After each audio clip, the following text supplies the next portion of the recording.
What are your thoughts of blacks creating media? Example, film, television, authors, books.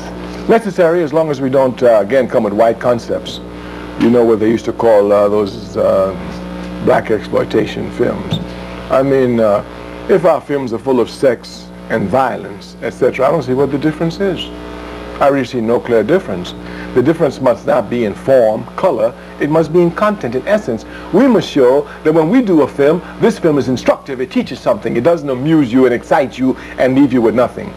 If I go to see a film on Malcolm X, when I walk out of that movie, I must have more hatred of injustice.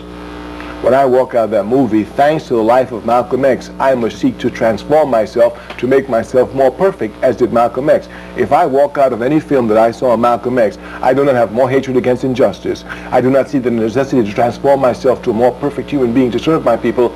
I did not see a film on Malcolm X. I saw entertainment.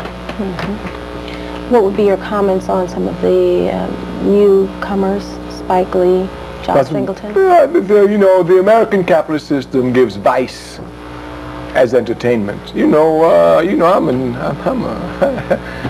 anyway, as a human being, I know you don't spread your vices, you just spread your virtues. We all have vices. I don't think you spread them, I think you spread your virtues. The American capitalist system spreads vices and allows people the choice of these vices, and this is what democracy equals. So I imagine when they do their film, they have the choice of, just like I'm doing a film on Malcolm X, right? Now, I know who Malcolm X was. I know who he is. How can I think that in any in my mind, I don't see how I can think that I could change that one little iota? How can I change what Malcolm X has done? You know, and when I go to see Malcolm X, I don't go to see him because the same things we do. What makes Malcolm X different is the service he gives to us. This is why I look at Malcolm X. Not because he had sex just like I have sex. You know, because he has vice just like I have vices. No, that's not why. If it was for his vices, I wouldn't follow Malcolm X because I have the same vices. It's his virtues that make me follow him. Therefore, when I see a film on Malcolm X, I must see his virtues, not his vices. I know he got vices. I got them. There's no need for you to show me that. That's not why I follow Malcolm X, because he was with a white woman. Certainly that's not the reason I follow him. I follow him because he transformed himself and became a perfect... This is what I must understand. So unless the essence is being shown, well, I don't see it. So if we speak of media for Africans in this country, it must not be a media of sound bites. You can't get the news of the world in 30 minutes. That's a clown. Only a clown could find out what's going on in the world in 30 minutes. You can't even follow what Clinton is saying in 30 minutes, let alone follow the world. But since they figure America is the world, I guess if you follow Clinton, you follow the world. You know, they give you a sound bite.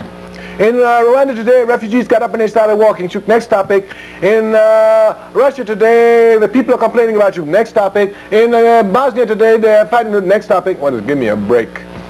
So if we're going to do media, we can't follow them. We have to have our own concepts. We have to actually go against what they consider to be media, because what they consider to be media is not media.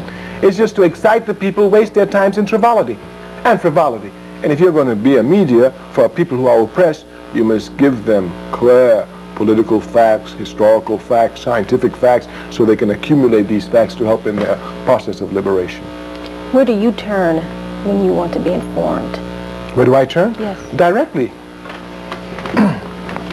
Our party has contacts with over 133 organizations in the world. If there's a problem with the Palestinians have an embassy right here in New York, a mission to New York.